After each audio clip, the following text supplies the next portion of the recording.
चंपापुर नाम का एक गांव था जिसमें मनीषा नाम की एक लड़की अपने मामा मामी के साथ रहा करती थी। मनीषा की एक छोटी बहन कोमल भी थी। दोनों अपने माता पिता की मृत्यु के बाद अपने मामा मामी के साथ ही रह रहे थे।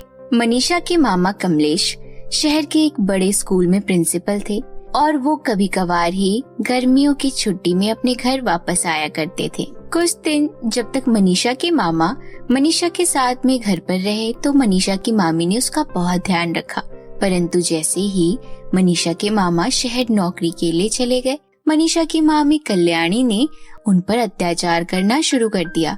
उस दिन से ही कल्याणी कोमल और मनीषा से घर के सभी काम करवाने लगी और पूरा दिन काम करने के बदले में कल्याणी मनीषा को एक सूखी रोटी ही दिया करती थी।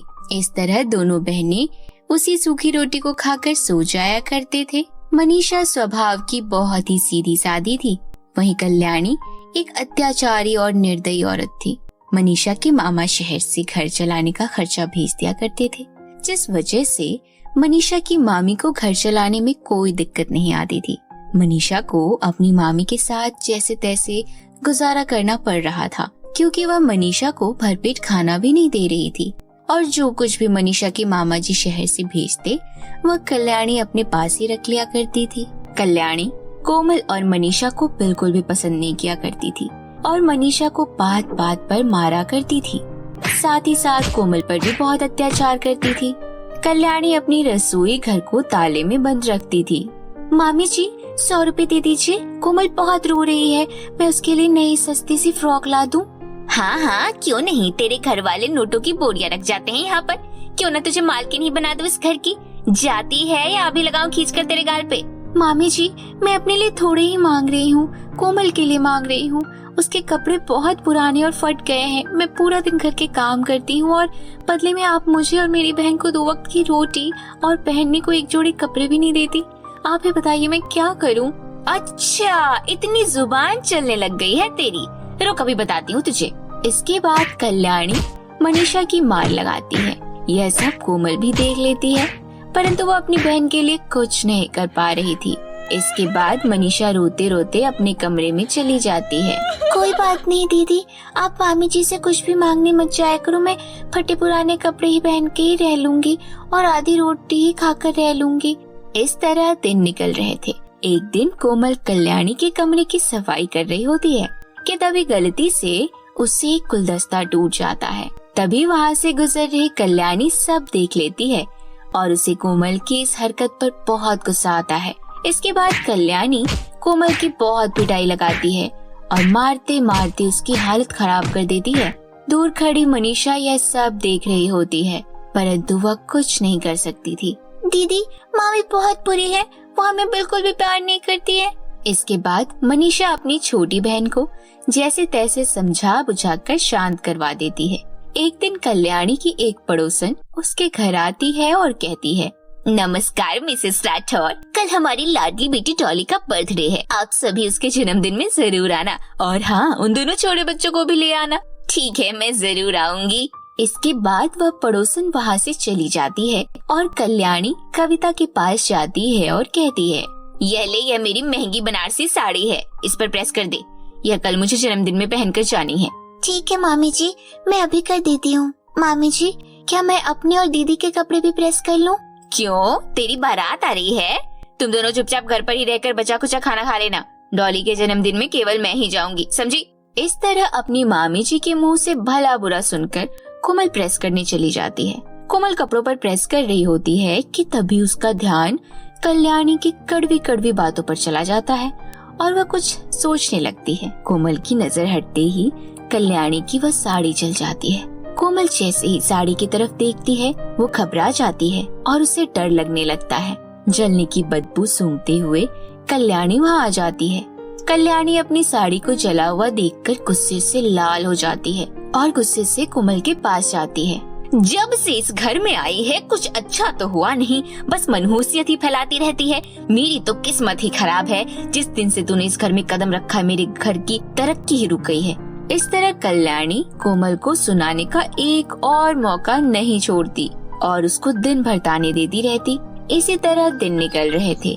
नवरात्रि का त्योहार आ रहा था और कोमल मार्केट से सब्जी लेने आई होती है कि तभी कोमल का दिल एक सुंदर सी ड्रेस पर आ जाता है और अब वह वही ड्रेस लेना चाहती है।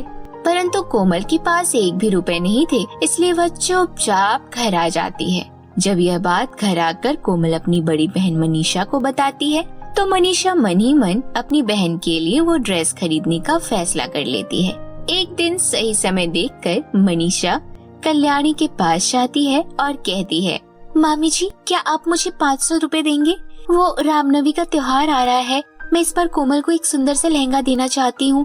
कोमल का एक बार सुंदर लहंगा पहनने का बहुत मन है, कृपया आप मुझे 500 रुपए दे दीजिए। क्या बोली तू? 500 क्या तेरे मरे हुए माता पिता यहाँ छोड़कर गए थे जो मैं तुझे दे दूँ? कोई त्योहार नहीं मनाएगी तू, चुपचाप घर के काम देख, समझी?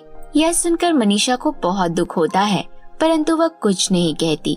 वह अपने कमरे में जाकर अपनी माँ की तस्वीर के आगे जोर जोर से रोने लगती है। माँ, देखा आपने, मामी जी कितनी बुरी है। मैंने उनसे केवल 500 रुपए मांगे और उन्होंने बदले में मुझे कितनी खरी खोटी सुना दी। माँ, मैं अपने जीवन से बहुत दुखी हूँ। मामी जी मुझे आए दिन मारते पीटते हैं। मुझे भी आपके पास आना है, कृपया मुझे भी अपने पास बुला लो। इस तरह मनीषा अपनी माँ के आगे जोर जोर से बहुत रोती है और अपना मन हल्का कर लेती है। इसके बाद मनीषा वापस से घर के सभी काम कर लेती है। इसी तरह धीरे धीरे नवमी का दिन भी करीब आ जाता है।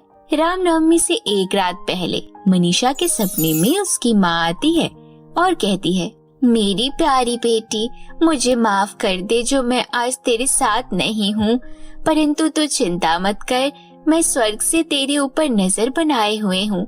तेरी मामी जी तुझ पर बहुत अत्याचार करती है और तुझसे घर के सभी काम भी करवाती है, परंतु आज के बाद तू इन सब दुखों से दूर हो जाएगी।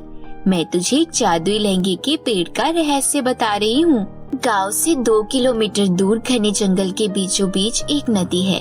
उसी नदी में एक जादुई लहंगे का पेड़ है। तुम कल सुबह नदी के पास जाना, वो नदी तुम्हारी मदद जरूर करेगी। इतना कहकर मनीषा की माँ वहाँ से गायब हो जाती है।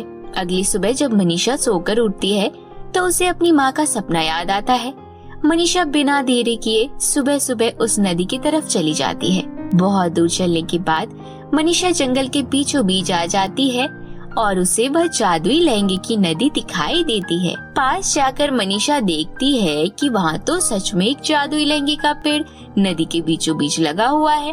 हे जादुई नदी, प्लीज मेरी मदद करो, मुझे मेरी स्वर्गवासी माँ ने यहाँ भेजा है। मैं अपनी मम्मी से बहुत परेशान हूँ, वो हम पर दिन रात अत्याचार करती है। मेरी छोटी बहन कोमल का इस नवरात्रि पर एक लहंगा पहनने का बहुत मन है। अगर आप अपनी नदी का एक लहंगा मुझे दे देते तो आपका बहुत उपकार होता। इस तरह मनीषा जादुई नदी से ढेर सारी बातें करती है और उसे अपनी सारी कहानी बताती है। सारी बातें सुनकर जादुई नदी को मनीषा पर तरस आ जाता है और वह उसे अपनी नदी से एक जादुई लहंगा दे देती है। यह देखकर मनीषा बहुत खुश होती है और जल्दी से वो लहंगा लेकर अपने घर आ जाती है। मनीषा घर आकर वो लहंगा अपनी छोटी बहन कोमल को गिफ्ट कर देती है। कोमल को लहंगा इतना पसंद आता है कि वह उसे पहनकर खुशी से झूम उठती है। इसके बाद कोमल जादुई लहंगे का जादू चेक करने के लिए लहंगे से ढेर सारा खाना मांगती है। कोमल के ऐसा करते ही वहाँ ढेर सारा स्वादिष्ट खाना आ जाता है। यह देख मनीषा बहुत खुश होती है और मन ही मन अपनी माँ का धन्यवाद देती है। इसके बाद कोमल और मनीषा जादुई लहंगे से बोलकर घर के सभी काम जल्दी जल्दी कर लेती है। सभी काम करके कोमल इस जादुई लहंगे से कुछ पैसे मांगती है। कोमल के पैसे मांगते ही वहाँ नोटों की बरसात होने लगती है। कोमल जल्दी जल्दी सभी रुपए जमा करके बाजार की तरफ चली जाती है। कोमल बाजार से वही अपनी मनपसंद ड्रेस लाती है। उस दिन के बाद उन दोनों बहनों को कभी किसी चीज की कोई कमी नहीं होती और वह उस जादुई लहंगे की मदद से हंसी खुशी से रहने लगते हैं। तो मेरे प्यारे दोस्तों, कैसी लगी आपको हमारी यह कहानी? हमें कमेंट करके जरूर बताइएगा और ये कहानी अगर अच्छी लगी हो तो इसे अपने दोस्तों के साथ भी शेयर कीजिएगा। तो फिर मिलती हूँ आपसे ऐसी ही किसी नई इंटरेस्टिंग हिंदी कहानी के साथ। तब तक के लिए बाय बाय दोस्तों।